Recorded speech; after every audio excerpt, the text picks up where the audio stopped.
O ministro da Justiça, Sérgio Moro, continua como o mais bem avaliado do governo de Jair Bolsonaro, com 54% de avaliações ótimas ou boas, segundo pesquisa do Instituto Datafolha. No último levantamento, em julho, a aprovação de Moro estava praticamente no mesmo nível, em 55%. A avaliação positiva do titular da pasta da Justiça se mantém mesmo após os contínuos vazamentos de conversas entre Moro e integrantes da Lava Jato e supera em 25 pontos a aprovação do presidente Bolsonaro, que é de 29%. Josias. O Sérgio Moro vive um paradoxo inusitado, né? Ele é popularíssimo na sociedade e se tornou um ministro impopular no gabinete do presidente da República, cujo prestígio declina. Segundo o Datafolha, ele tem 25 pontos a mais de prestígio, de popularidade, de aprovação do que o Jair Bolsonaro. Eu acho que o atrito do Moro com o Bolsonaro se deve a dois sentimentos muito nocivos. Um é a inveja, o outro é o medo. Todos os governos têm um excesso de cabeças e carência de miolos. O governo do Bolsonaro é diferente porque ele sofre do mesmo mal, mas com uma cabeça só.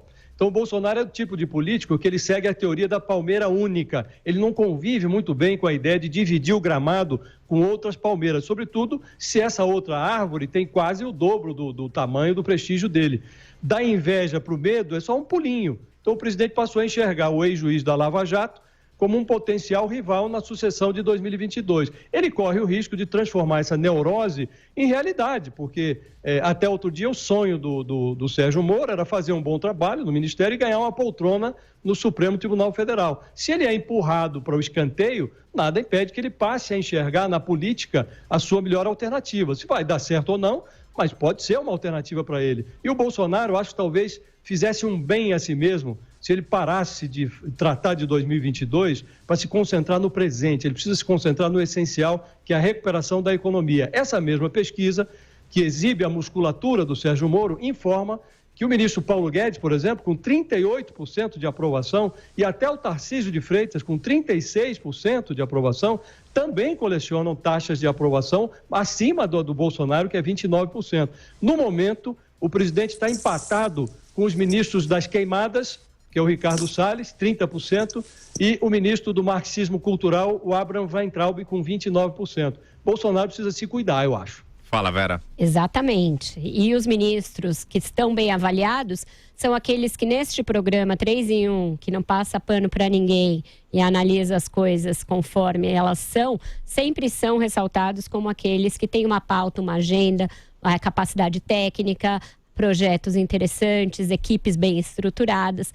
Portanto, é um bom sinal de que as pessoas estão acompanhando o governo e extraindo dele o que há de substancioso, de substancial, e não apenas o blá blá blá. Olha, eu acho que o sinal de que o governo começou a entender o recado e começou, apesar de continuar negando as pesquisas publicamente, a remanejar algumas atitudes, é o fato de que a tal paradinha do Alvorada parece estar com os dias contados. Bolsonaro foi aconselhado a não ficar dando essas entrevistas ao seu bel prazer, de improviso, em que ele pega e fala tudo que lhe vem na veneta, sai correndo quando fazem alguma pergunta de que ele não gosta, fala do trato intestinal das pessoas e outras diatribes. Então, aparentemente, isso aí está com os dias contados, porque viu-se que isso é tóxico, que um presidente pode até achar que pode imitar e lacrar todos os dias nas redes sociais, mas que este excesso de imitadas e lacradas estava sendo percebido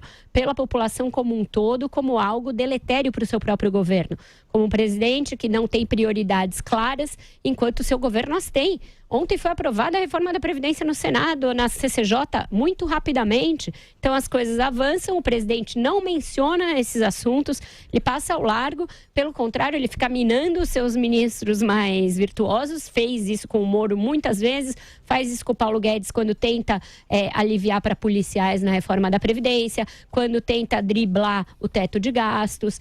Então, qual é a jogada de um presidente que pega os seus dois principais ministros e fica minando as suas bases o tempo inteiro? Acho que a pesquisa é boa para o presidente começar a perceber que ele foi eleito, mas ele não pode tudo. Ele não é o Johnny Bravo que pode tudo, etc, etc. Existe ali o tabuleiro de xadrez que ele mesmo já notou e ele precisa começar a manejar as peças com mais calma, não pode chegar e dar um coice no meio do tabuleiro e espalhar as peças para todos os lados. Você, Constantino? Olha, o conselho da Vera e do Josias é bom, mas eu acho muito pouco provável que o presidente escute. A verdade é que ele vai atirar no mensageiro, como ele sempre fez, né? Aqui pesquisa, quem liga para isso. E, como eu sempre falei aqui, o lavajatismo é maior do que o bolsonarismo.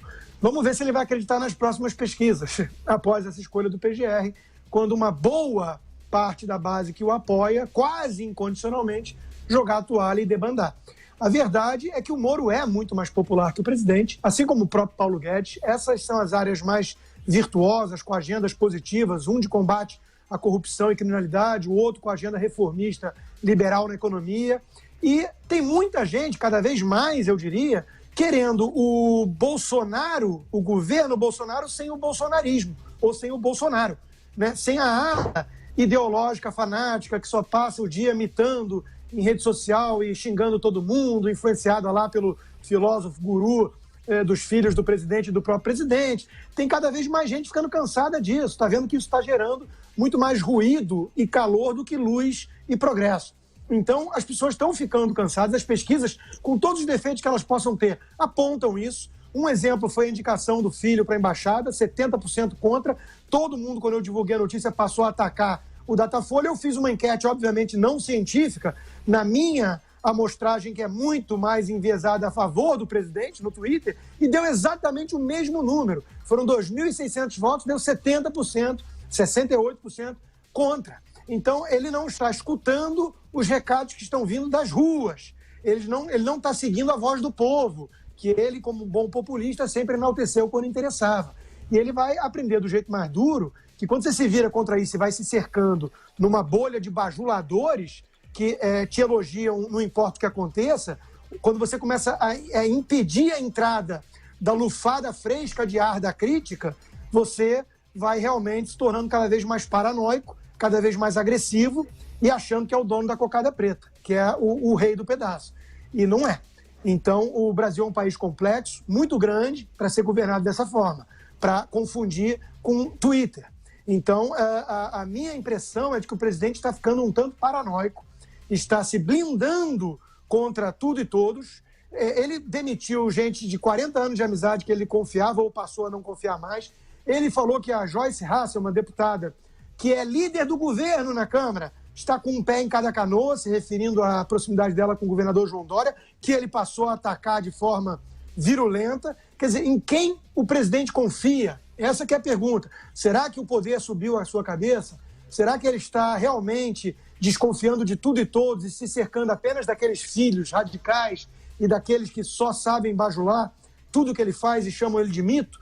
Se ele for por esse caminho, e ainda mais com a questão delicada de proteger o filho, o senador, envolvido lá com Queiroz e companhia, né, radioativo, e mais até uma bomba atômica, talvez, o que vai ser do seu governo daqui para frente? Então, é muito preocupante que essas pesquisas sejam tratadas cada vez mais com desprezo pelo próprio presidente, que parece ficar na sua torre de marfim, olhando tudo lá de cima de forma muito diferente do que está acontecendo cá embaixo, na realidade. Acho que ele vai, quando puxarem o tapete dele, ele não vai gostar de ter esse contato direto com a realidade. Vai doer.